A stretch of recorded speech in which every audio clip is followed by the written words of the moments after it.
years of divinity. Organizing the rite of parting should prove to be an enlightening part of your travels. Liyue is the most prosperous of the 7 nations, defended by deities and ruled by the Qixing. As such, the diplomatic maneuverings of the Fatui have gained no purchase here. Ningguang of the Qixing has always been on her guard against the Fatui. That is in all likelihood why Child wants to make use of the Wangsheng funeral parlor's connections. Huh. What would Child get out of us doing the rite of parting anyway? I neither know nor do I wish to know. As far as I am concerned, the Fatui are merely financial sponsors. I only wish for Liyue's traditions to endure. These are the advance funds that Child has provided. If you use them up, you can go to him to apply for any subsequent funding. Wow! Well then, let us be off. The first step in our preparations shall be to obtain some prized Noctilucous jade worthy of a deity.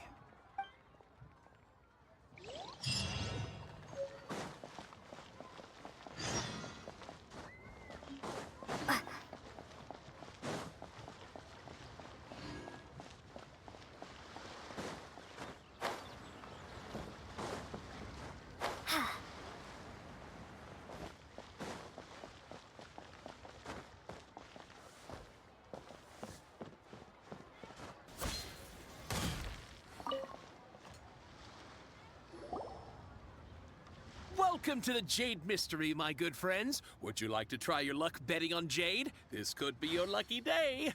It's cheap and it's fun, and who knows, you just might strike it rich. Betting? No, we're here for... What was it again? Noctilucous jade, of radiant grade at the very least. Radiant grade, Noctilucous Jade? I see. You're not a tourist. My apologies. I have some here for your perusal. What do you think? The Jade Mystery is an old name in the jade business. Just look at that wonderful quality. Rex Lapis doesn't often bless us with such finery. Go on, pick whichever one you like. These 3 pieces really do look pretty. Not like the ones you usually dig up.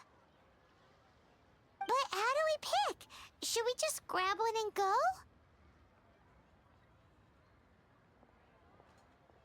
Oh? You want me to decide? That is fine as well. If it were me, the answer would be simple. Oh? And that would be... I'll take them all, boss. Oh, you act with such panache, good sir. I always knew you were not a man of ordinary caliber. Oh, wait, boss! That one didn't count! We need to discuss it again! Hey! If we only need one for the ritual, aren't we wasting 3 times the Mora if we buy them all? Oh, Mora. It is as you say. I suppose I overlooked this particular aspect of the transaction. Huh? How do you not think about Mora when buying things? If one must always consider Mora before acting, then in all things one is bound by Mora. What? All Mora is currency, but not all currency is Mora. What? Is this how the rich live? Well, he knows a lot about big money, but not a lot about big savings. No need to waver. Even when I am constrained by Mora, I have ways of working around my limitations. Evaluating the quality of Noctilucous jade is indeed very tricky. As crude ore, there is little difference in texture, lustrousness, and internal pattern between good and bad jade.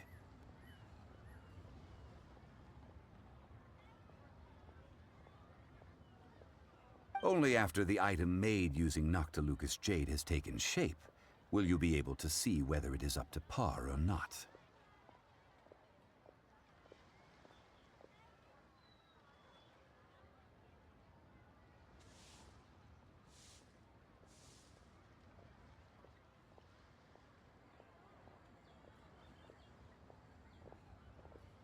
If you return to those crafty merchants to quibble, they will counter by saying that your crafting bench is to blame, or that your heat control was poor. Whoa! To think it's that easy to get cheated.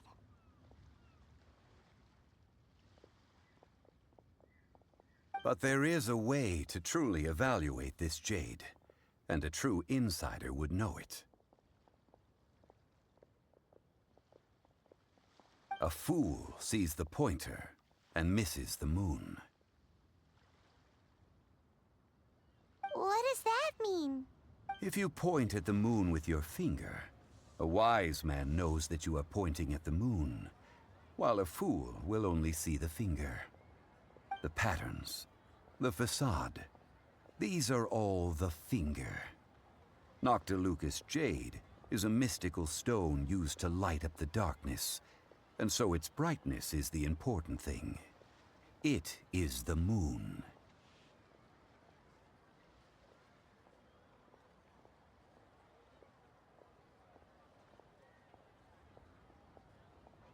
Noctilucous Jade of excellent quality would have superior pyro affinity.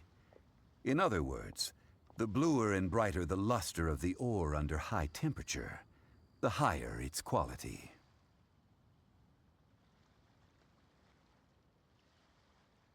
I have imparted the priceless secrets of the jade trade to you. Now, all that's left is to put it into practice. Priceless, huh? Paimon's just said that we might never be able to use it again. We're back to buy some rocks, boss. But can you let us burn them first? Burn them? You can't do that, my friends. If you were to do so, what would I have to sell? Not buying? Come now, my good friends. We can still discuss this. Negotiation is key to trade, wouldn't you say? How about this? I can take a small sample of all three. I'll take a bit of a loss. We'll count it as a friendly gesture. Don't worry. I know the rules. As long as we can prove that it is good jade, you will not take a loss. All right, take these as samples. I've carved them off with a knife and tagged them to boot. Aren't these too thin? Even paper's thicker. No, even a bug's wings are thicker. These are almost see-through.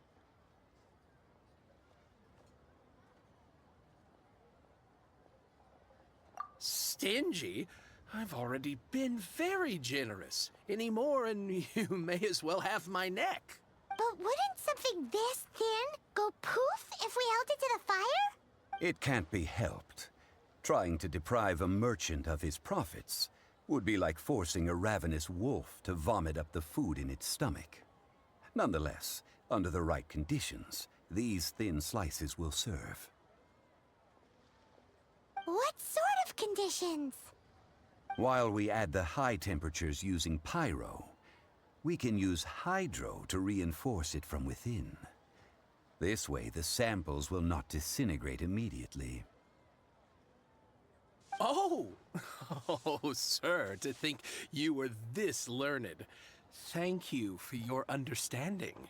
Strictly speaking, asking for samples when we have not yet agreed to purchase the goods is unfair. Trade in Liyue must be based upon fairness. Well, guess we just need to find a place to try this out. Oh, Paimon remembers! We once saw this big pot down at the Data Upa Gorge in the camp of the Hilly Churls from the Meaty tribe. It's real sturdy and should be able to take the elemental reactions. Now, let's pack those samples up and make a move. It has been a long time since I last set foot in the Nation of Wind. A friend of mine from Mondstadt would always bring a few bottles of locally brewed dandelion wine whenever he came to visit me in Liyue.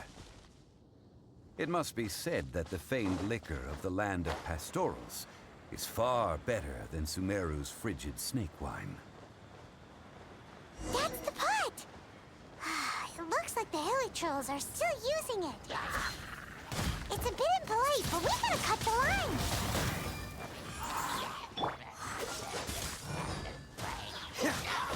Don't get frostbite.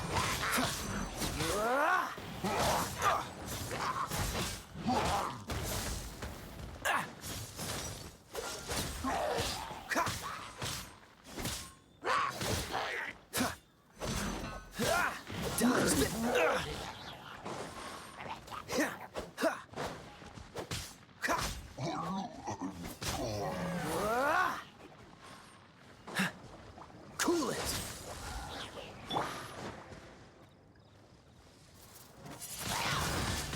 Windblade!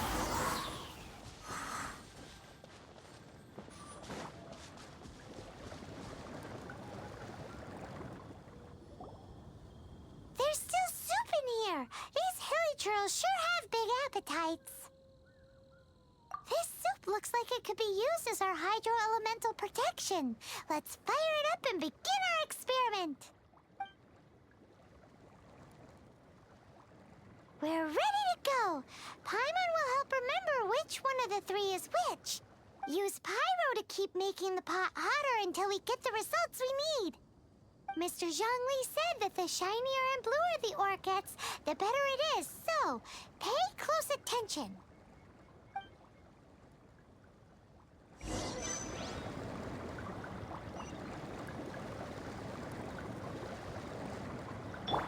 Fire it up! I got you covered! Ha!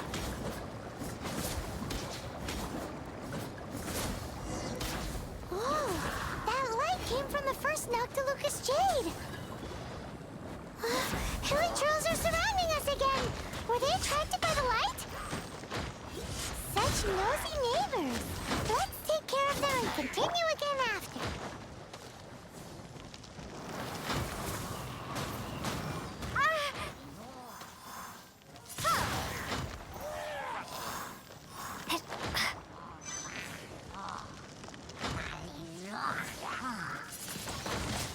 Windblade!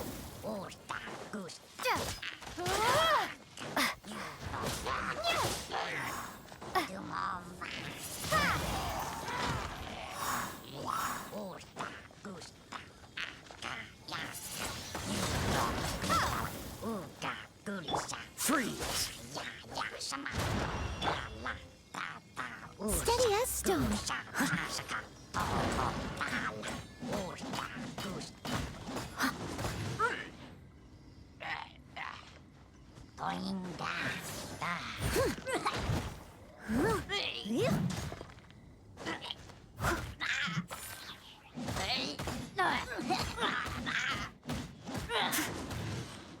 I'll catch up.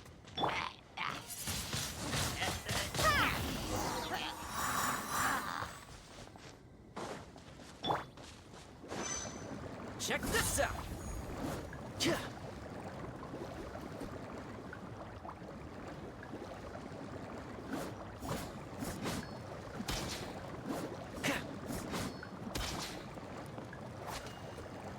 Fire it up!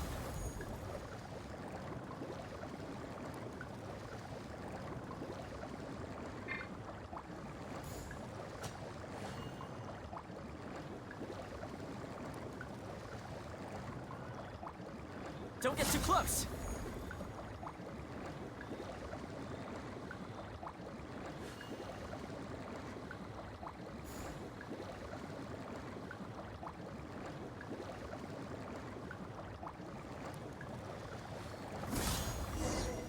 That light came from the second Noctilucous Jade, didn't it?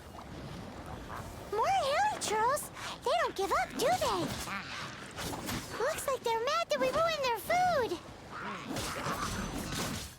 This out.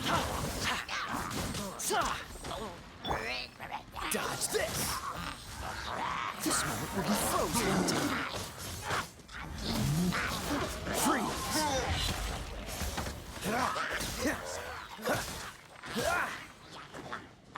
Dodge this!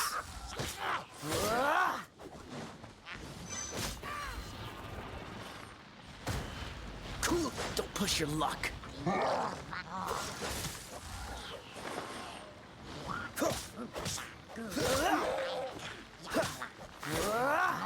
Dodge this!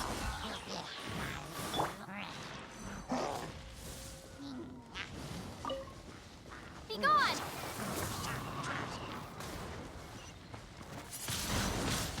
Windblade! Freeze!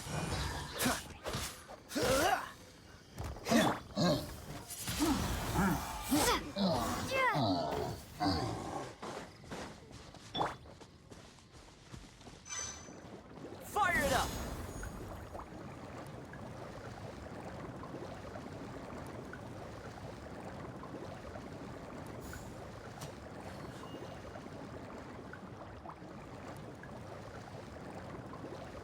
Don't get too close!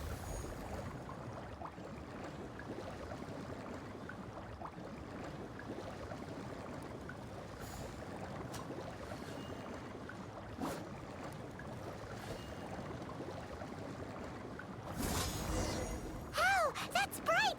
Too bright! That was the third Noctilucous Jade, wasn't it? It was so much shinier than the rest. Let's go with that one.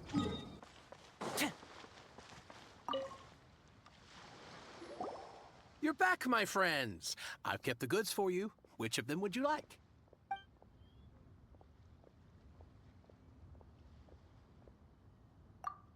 Exactly! That's the one Paimon remembers too! No problem. If you have your eye on this one, you can have it.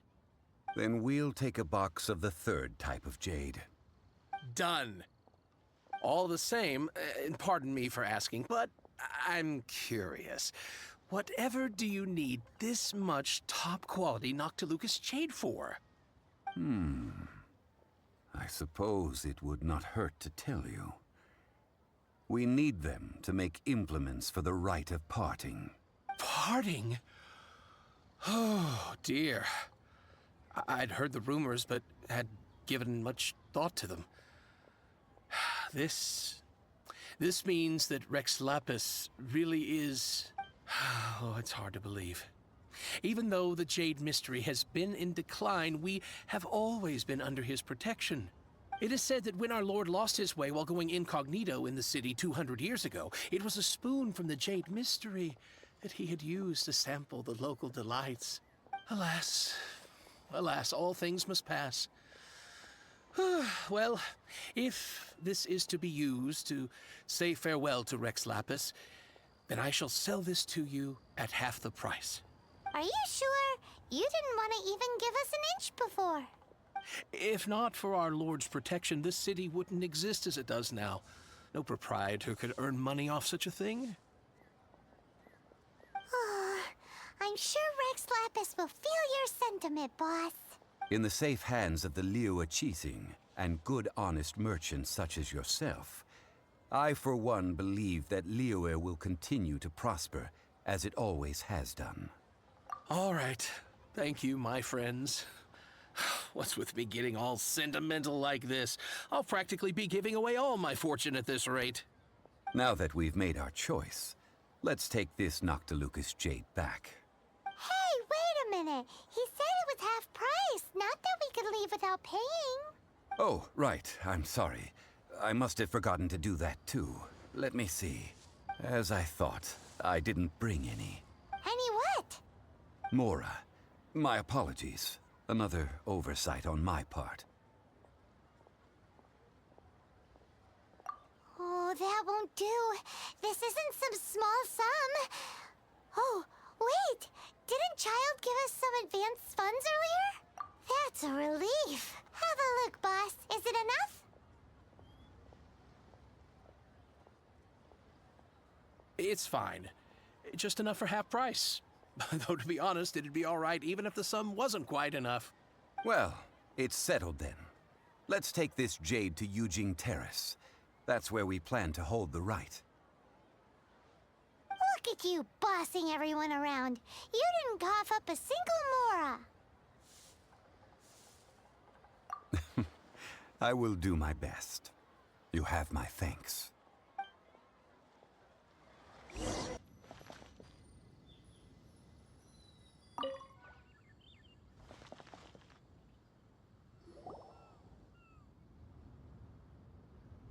We can leave the jade here.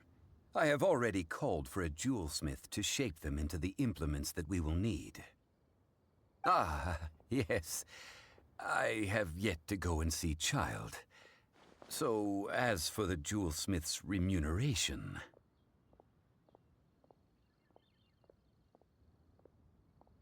Guess we can't do anything else. Also, is this where we're doing the rite of parting? Yes.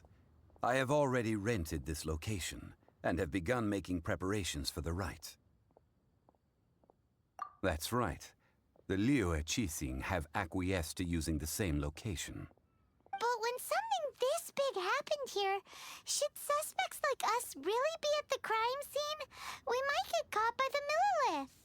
Although with that said, since we got back from Dwayne Karst, none of those pesky Millilith soldiers have come chasing after us. Wonder what that's about. Also, the, Rex Lapis vessel... Traditionally, we call it the Exuvia. Ah, right! That's what it was called. You seem to know everything, Mr. Zhongli. So, was this Exuvia hidden away by the Qixing? I mean, we haven't even figured out who the murderer is. One must think that they already have someone in mind. Or perhaps they already know. Surely they must have found all the evidence that there is to find here. These things are for the authorities in Yujing Terrace to consider. Trying to help would probably only add to their troubles. Before the rite is conducted, the Exuvia will be kept temporarily in the Golden House. Golden House? The only mint in Liyue, which is to say the only mint in Teyvat. All the mora that flows throughout the world is minted there. Wow! Oh, no! Paimon wasn't thinking about anything bad. Paimon thinks it suits Morax. But why do you know this, Mr. Zhongli? Since the rite of parting has the approval of the Qixing, it is a semi-official event. As such, there is already some limited information available. Perhaps each has their motives. But this is the capital of commerce. A little exploitation once in a while is not unacceptable. In Liyue, where the god of contracts reigns, only contracts may not be betrayed. I, for one, have no issue with little maneuvers outside their remit. Well then, we should go and prepare the perfumes used in the rite. Perfumes? Where'll we get those? Do we buy them? No. Perfumes used to honor the gods must be freshly decocted. The quality of the silk flowers we require is also special. Silk flower petals contain a fibrous material of good quality, often used in brocade making. Its scent, however, is most elegant, and is especially suited for solemn events, like giving offerings to gods and adepti. It's time for Zhongli's lectures on high society again. We shall not speak of the details right now. Follow me. We shall go to the merchants to purchase our ingredients.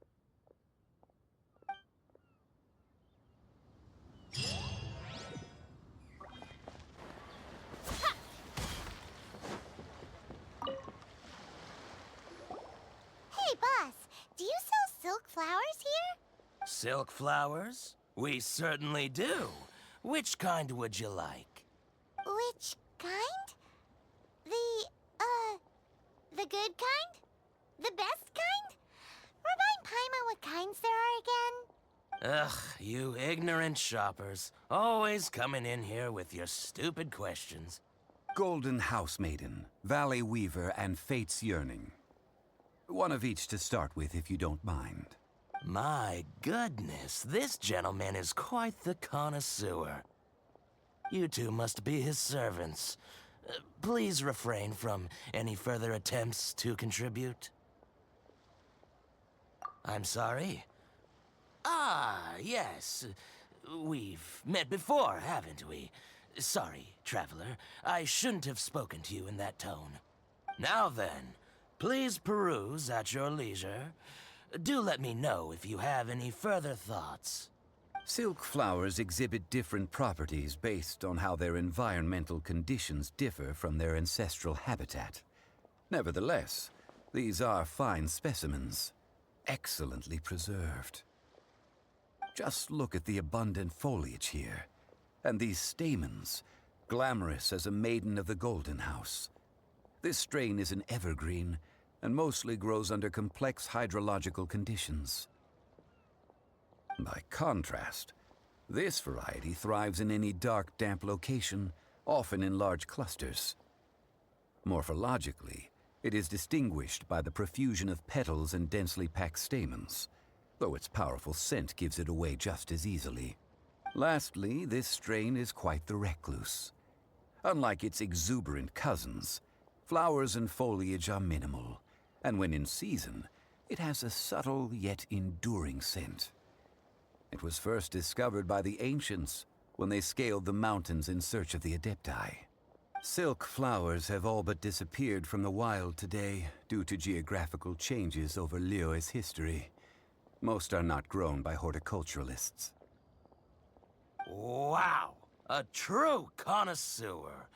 Most of that was news even to me. I possess but a smattering of trivial knowledge. My traveler friend is the one to watch. They are on track to set foot in every corner of the world. Oh, Mr. Zhongli, you're way too humble. So, which silk flower did you want anyway? I'll take them all, boss. Again? How can I put this? When purchasing opera tickets, it is natural to decide based on which singer has the most melodious voice. The same logic applies when purchasing a pet bird. But this silk flower purchase is not an analogous case. The same logic does not apply. Perhaps you don't know. Tradition states that we should decoct perfume from different subspecies of silk flower when making an offering to a statue of the Seven. Rex Lapis will then make his own choice between the scents. Like several other tedious and complicated traditions, this one has become simplified over time. But this is the only rite of parting to take place for one of the Seven in 3,700 years. As such, I do think we should honor tradition down to the last detail in this case. Now that's settled, a question. Do you have any Mora on you? You forgot to bring money again? Zhongli. If I may interject, did I hear you say that these flowers are to be an offering to the Lord of Geo himself? Yes, in a sense. Gosh, well, why didn't you say so? I heard the awful news about what happened at this year's Rite of Dissension,